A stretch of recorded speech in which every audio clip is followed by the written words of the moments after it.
लिखा तो यहाँ तक ये है कि शिव चतुरानंद देख डेराई अपर जीव के लेखे माई, कि ब्रह्मा विष्णु महादेव जो सृष्टि के सबसे बड़े माने जाते, एक मतलब यानी उत्पन्न करने वाला, एक पालन पोषण करने वाला, एक संहार करने वाला, ये तीनों विधि हरिहर जिनको कहा गया, इनको भी माया ने दबा के रखा। ये भी माया के चंगुल से निकल नहीं पाए और तुम सब उन्हीं की पूजा तक सीमित हो। इसके अलावा कुछ तुम जानते नहीं हो, न किसी ने तुमको बताया। जिनको भगवान कहते हो वो भी फंसे रहे। त्रेता के राम, द्वापर के कृष्ण, उनके लिए तो साफ लिखा कि स्त्री कानन कीन संग्रामा, बन बन फिरे लक्ष्मण और राम। एक अपनी स्त्री के कारण कितना भारी जनसंहार कर डाला। ये भी मान सम्मान में बंधे रहे, अपना अपमान समझा। इसलिए एक ही दोषी था रावण, लेकिन सारी लंका का विनाश कर दिया। अरे भाई, एक गुनहगार था तो उसी को तुम उसके साथ जो कुछ करना था करते। फिर उसका गुनाह मृत्यु दंड का नहीं था। एक तरफ रामचरितमानस कहती है वो सीता को लेके ही नहीं गया था, क्योंकि भगवान राम जब पंचवटी में पहुंचे तो उन्होंने सीता से कहा कि सीते, मैं नरलीला करने आया हूं, लेकिन बगैर तुम्हारे सहयोग के नरलीला नहीं कर सकूं, तुम मेरा सहयोग करो। सीता ने कहा, भगवान हमारे द्वारा कौन सहयोग है, आप बताइए। तो उन्होंने सीते से कहा कि सुनम है प्रिया, तुम सुनम सुशीला, और हम कछु कर ने चाहत नर लीला, और जब लग कर अगिन बिच बासा, और तब तक कर निशाचर नासा। काशी थे तुम अपना असली रूप अग्नि को समर्पित करो, नकली स्वरूप बाहर में ले आओ, उसी नकली स्वरूप से मैं नलीला प्रारंभ कर। जब एक तरफ रामचरितमानस ये कहती है तो दूसरी तरफ उसको अपराधी कैसे ठहराया। ये तो लीला है जो उनकी मौज मर्जी से हुई थी, फिर उसका दोष क्या था। तो कहते हैं उसने अपना उद्धार करने के लिए सब किया था कि मेरा परिवार सहित उद्धार हो, कोई बाकी न रह जाए परिवार का सदस्य, क्योंकि राक्षसों का जीवन बहुत बड़ा है।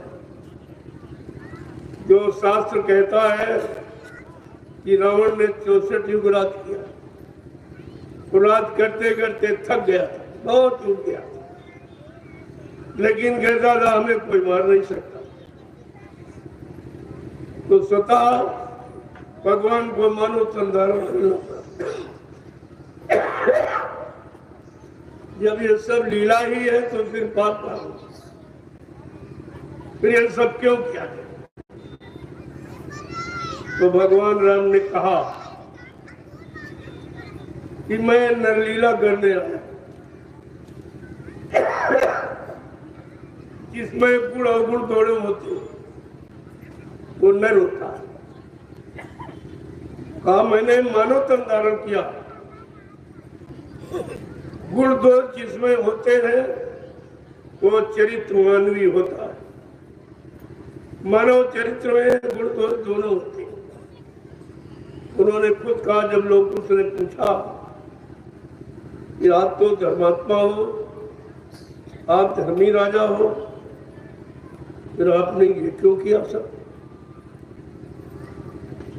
कहा सुग्रीव को मित्र बना करके फिर बाली को संगारा क्यों। सी सूप नखा तो नारी जात, फिर उसकी नाक कटाई क्यों। सुग्रीव विभीषण के पीछे से आंख चुराई क्यों? नाई राजा होकर करके भी कैसा अन्याय किया तुमने, और सीता की अग्नि परीक्षा ली फिर भी वनवास दिया तुमने। ये कैसा आपने अन्याय किया? तो राम कह रहे क्या उत्तर दूं, क्या उत्तर दूं? मेरी यही समझ में आता है, गुण दोष जिसमें होते हैं वो चरित्र मानवी होता। कहा मैं मानव लीला करने आया हूं, मानव शरीर धारण करके, इसलिए गुण दोष दोनों रहेंगे। फिर ये सब क्या था? लीला माने झूठ, लीला माने चमत्कार, लीला माने परिवर्तन, उसी को आज वही लीला समरथ सदगुरु की आपके सामने। जब आप वो लीलाएं नहीं समझ पाए जो तीन हुई सतयुग त्रेता द्वापर की, तो तुम कलयुग की लीला को कैसे समझ लो? कलयुग की लीला तो बिल्कुल निराली है, और वो सदगुरु के द्वारा। जब तुम साधारण नर नारायण की लीला नहीं समझ पाए, तो संत सदगुरु की लीला को आप कैसे? इसीलिए कहा कि इंतजार करो, इंतजार करना सीखो। बिना इंतजारी के कोई परिवर्तन नहीं, कोई लीला यहाँ नहीं कर सका। इंतजारी सबको करनी थी। भगवान राम चक्रवर्ती राजा दशरथ के लड़के चाहते अयोध्या से फौज ले आते और लंका पर चढ़ाई, लेकिन उन्होंने ऐसा नहीं। क्यों? उन्होंने इंतजारी की। कितने बरस? 14 बरस। और कहां की? जंगल में। राजपाट राजगद्दी पर बैठ के नहीं, जंगल में, और 14 बरस किया। और कहा बगैर इंतजारी के कोई परिवर्तन नहीं हो सकता। तो उसी हिसाब से बाबा जी को भी अपने विश्व परिवर्तन की जो आवाज लगाई, उसके लिए इंतजारी करनी पड़ी। ये इंतजारी का समय है, और इंतजारी इस समय का इतिहास बना था, क्योंकि कलयुग का इतिहास भी बनाना। अभी कलयुग का इतिहास तो बना नहीं है। सतयुग त्रेता द्वापर के इतिहास बने, वही आपको पढ़ाए जाते, सुनाए जाते। उनसे तुम्हारा काम होगा नहीं। वो अपने अपने समय के इतिहास है, और अपने समय के लोगों के काम करने वाले इतिहास। तुम तो कलयुग में बैठे हो, तुम्हें तो अपने समय कलयुग का इतिहास बनाने वाला चाहिए। वो कौन है? अगर उसके साथ तुम समय से जुड़ जाओगे तो तुम्हारा भी इतिहास में नाम हो जाएगा।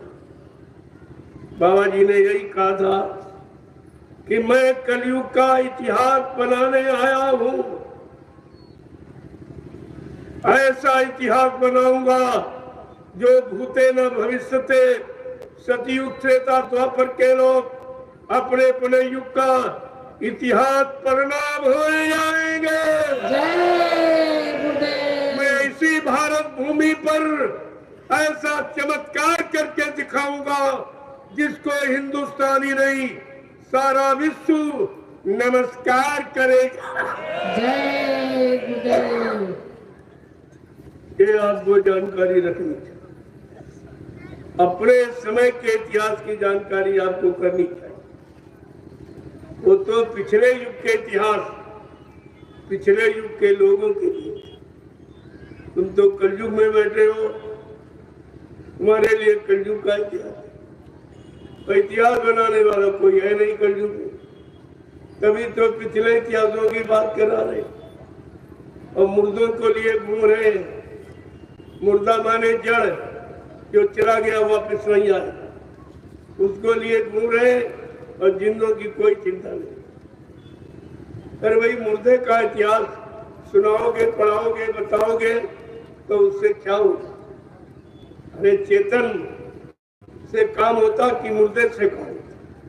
चेतन की चर्चा कोई नहीं करता, सब मुर्दों की चर्चा।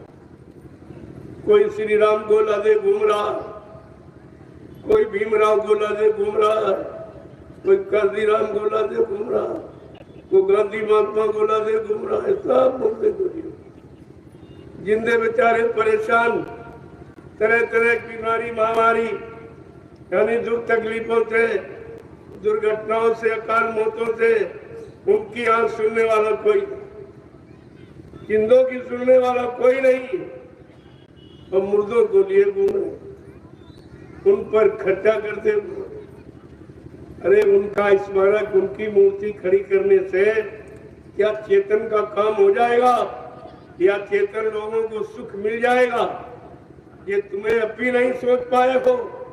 ये तो इतिहास है वर्तमान को बनाने के लिए। मैं इतिहास की आलोचना नहीं करता, बल्कि इतिहास से हमें जानकारी लेनी चाहिए और अपने समय युग का काम कर लेना चाहिए, लाभ उठा लेना चाहिए। ये बुद्धिमान व्यक्ति के लक्षण है, उसको बुद्धिमान को। लेकिन आज तो ऐसा कोई नहीं कर रहा। सबको मुर्दों की चिंता, जिंदों को किसी की चिंता। जिंदा बेचारे रो रहे, चिल्ला रहे, न न्याय है, न सुरक्षा है, न रोजी न रोटी है, न किसी तरह की यानी मतलब कोई परेशानी दूर हुई, कोई तकलीफ दूर हुई, सब रो रहे, उनकी तरफ कोई सुन। लेकिन ये भी वैसे ही, ये भी उन्हीं पीछे भाग रहे। जगन्ना पुनि अंधा, ताते मच गई अधाधुंधा। ये तो अधाधुंध मची हुई है कि भगवान के नाम पर, मंदिर के नाम पर, उनके नगर के नाम पर लूट मची। ऐसे कौन सा काम? इतनी मूर्तियां अपने अपने घर में लोग रखे तो पूजा श्री राम की करते नहीं। कहते हमारे पास समय नहीं, अपने घर में कोई पूजा नहीं कर रहा तो उतनी दूर चलकर किराया भाड़ा खर्च करके कौन जाएगा, कौन पूजा करेगा? इस पर तो आपको विचार करना ही चाहिए। तुम जिंदों की संभाल करो, यही तुम्हारे काम आ रहे हैं। कोई मुर्दा तुमको वोट नहीं देता, कोई मुर्दा तुमको चंदा, नोट वोट महंगाई नहीं देता, ये सब जिंदे ही देती। जो दे रहे उनके बारे में कोई व्यवस्था, किसी का ध्यान नहीं था। और महात्मा पहले भी बताते थे, आज भी बताते। महात्माओं का काम है बताने का, समझाने का, चिताने का, जगाने का। जब राजा भूल जाता है तो महात्मा उसको सलाह देते, लेकिन उस समय राजा सलाह मानता था। भगवान राम से कोई भूल हो जाती थी, राजनीति व्यवस्था की, तो वशिष्ठ जी से सलाह देते। अगर धर्मनीति में कोई व्यवस्था बिगड़ने लगती थी तो भगवान राम विश्वामित्र से सलाह लेते। बगैर गुरु के उन्होंने कुछ नहीं किया। जब लंका से जीत के अयोध्या में आए, पूर्ववासियों ने बड़ी खुशी मनाई कि हमारे भगवान ने बड़ा साहसी कार्य किया। जब भगवान राम ने सुना कि प्रजा मेरी प्रशंसा करती तो बेचारे दौड़ के आए और हाथ जोड़कर बड़ी प्रजा से कह रहे, अरे भाई मैंने ये कुछ नहीं किया। कहा भगवान ये किसने किया? दुष्टों का संहार, भक्तों की मदद, धर्म की स्थापना, ये किसने की? तो भगवान राम ने क्या कहा? गोस्वामी जी महाराज ने रामचरितमानस में लिखा है कि भगवान राम ने अपनी प्रजा से कहा कि गुरु वशिष्ठ कुल पूज्य हमारे और इनकी कृपा धनुज मारे। कहते मैंने कुछ नहीं किया, हमारे कुल के पूजनी हमारे गुरु वशिष्ठ जी, उनकी दया कृपा से ये सब काम मैंने किया। भगवान गुरु पर न्यौछावर है और इंसान कागज पत्थर पानी पर न्यौछावर। तो बेचारा ये भी नहीं समझ रहा है कि हमारा काम जल से होगा कि चेतन से।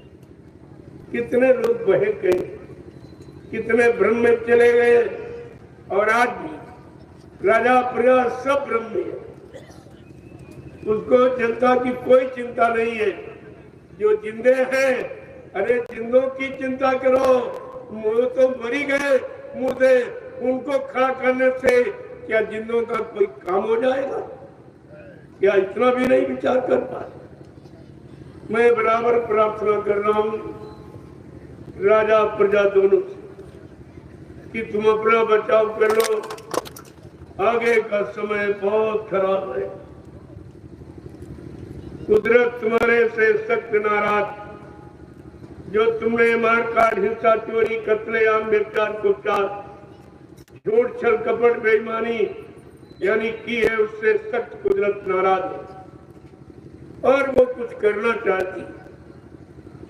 कुदरत का इशारा केवल संत महात्मा ही जानते, क्योंकि उनका सीधा संबंध है।